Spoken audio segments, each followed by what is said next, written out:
Welcome back to Invest Global. So I was recently in Kiev, Ukraine, and I thought it would be interesting to cover the options for both residency and citizenship in Ukraine, kind of breaking apart some of the pros of permanent residency versus some of the cons of citizenship. So right off the bat, one thing you want to understand while we zoom in here in Ukraine, I'm actually currently here in Bratislava, Slovakia, so right nearby.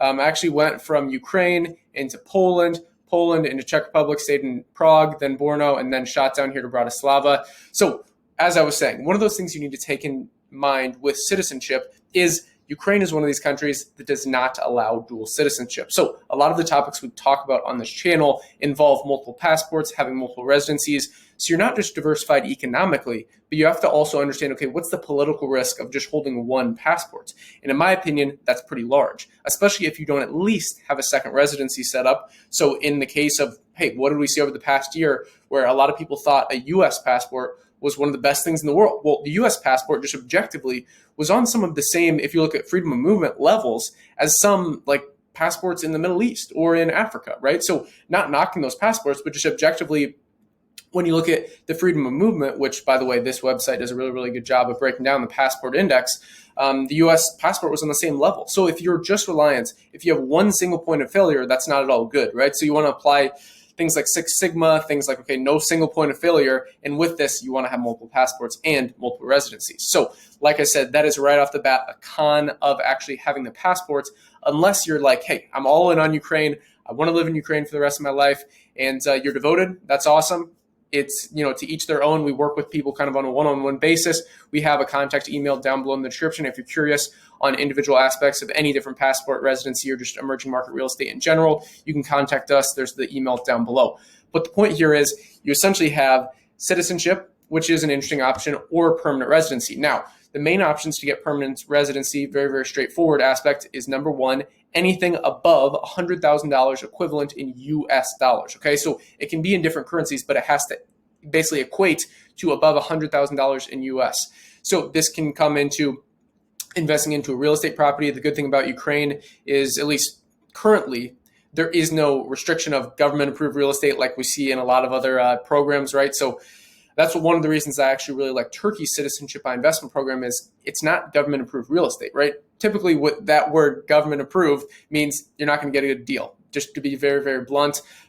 We've talked about this in the past with other videos on Citizenship by Investment, but there's also other programs, for example, in the Caribbean with St. Kitts and Nevis, how you have, it's basically citizenship by donation at the end of the day, although it's very, very streamlined. So you're not actually getting the underlying asset of the real estate or the investment in a business, the equity.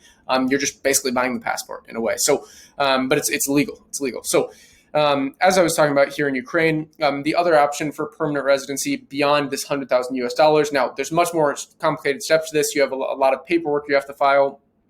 And in this way, you can get your immigration papers and your permanent residency. With this, essentially, if you are interested in getting the passport, after you live in Ukraine for 5 years, you have to be in Ukraine physically for 5 years. And there is some nuance there, but that's just kind of a general rule, 5 years.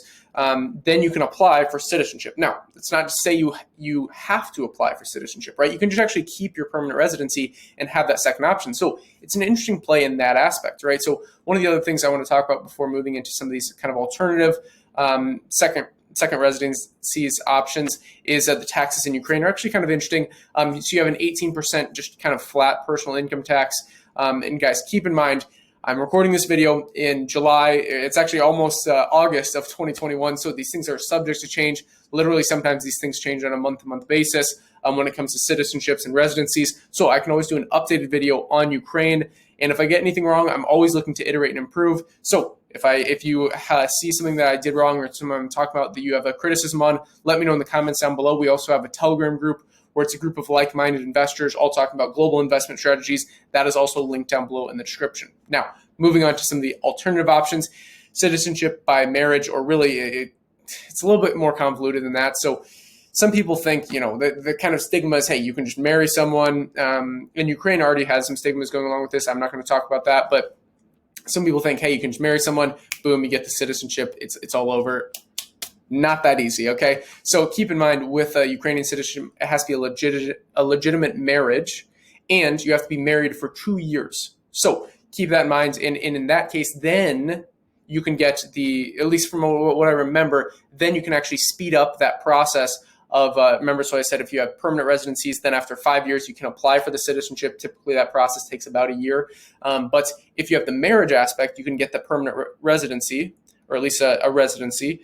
And then after 2 years, you can then apply for citizenship. And in the citizenship, citizenship by naturalization is what category this would be. So moving from residency to citizenship, it's not just you go straight forward. You have to understand the Ukrainian language. You have to pass a history test. Pretty sure you have to pass some sort of like a Ukrainian constitution test as well. So keep those things in mind. I recently talked about Armenia. I'll probably end up talking about Poland next, which Poland doesn't have that interesting of options.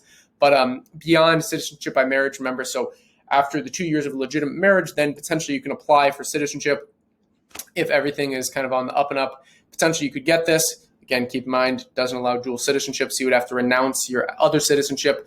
We'll talk about kind of two other options here, and then we'll talk about the passport. So talk about citizenship essentially by investment, but it's not technically citizenship by investment. It's residency by investment, right? So the residency can turn into a citizenship. That's kind of the category I would put it in, but it's a long-term play. So it would be a 5-year play on actually getting that. You have to physically be in Ukraine. Remember that. So, and that's anything above 100,000 USD. Then we talked about citizenship by marriage. Beyond that, you have citizenship by descent. So if you are a brother, a sister, a parent, a son or a daughter, or a grandson or a granddaughter, those are kind of the categories. If you fall into, you could potentially apply for citizenship by naturalization. And again, you would have to renounce another citizenship.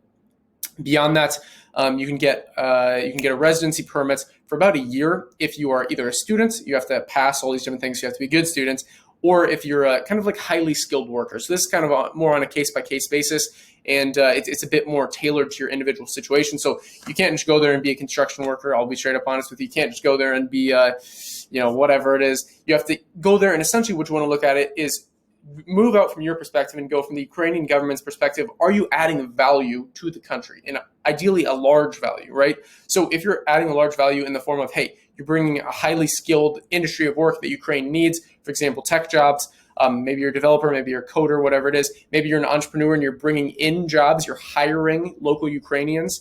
This is a value add to the country. So these are things that you need to keep in mind. Beyond all these other aspects, those are kind of what I'm talking about, right? So just to wrap all those things up, lastly, we have here on the passport index, you can see it doesn't have visa-free access to a lot of countries. So I'm straight up honest with you, not the best passport. I mean, you can travel around a lot of the EU. You can hit a lot of South America. You can see here, I do like this site. I mean, it's interesting. I'm curious what you guys think about it. The passportindex.org. Typically in my videos, I do my own research, and I don't use something like this, and I won't even use my computer to record. But since I'm traveling around a lot, I've been using my computer a bit more, just because I don't have a perfect studio set up a camera or anything like that. You can see the passport rank here has gone up a decent amount. Mobility score is relatively low, so we saw a peak in 2019 where it was 141, and now we're looking at 110. Visa free, you have 67, visa on arrival 39, visa required 88. So not terrible. You have about a bit over the half the world you can reach. Some of these countries, you have to do a bit more steps to get to. So that's basically all for this video. Again, there's a lot of pros and a lot of cons to a Ukrainian passport. It just all depends on your personal situation, right? So do you love Ukraine? Do you love spending time there? Do you love the countries that are visa-free access, right? So any of these green countries. Or do you need access to Russia? Do you need access to Australia? Do you need access to Canada and North America all the time, right? So these are all factors to take into account.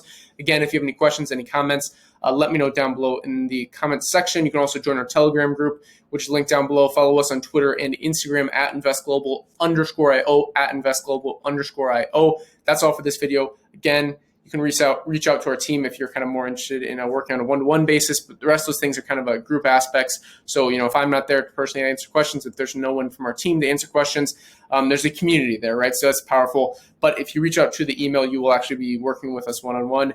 We do some consultancy work. So that's all for this video. If you have any questions, any comments, let us know. As always, Invest Global. If you enjoyed the video, like it, subscribe to the channel, stay up to date, hit the notification bell, all Invest Global, and until next time.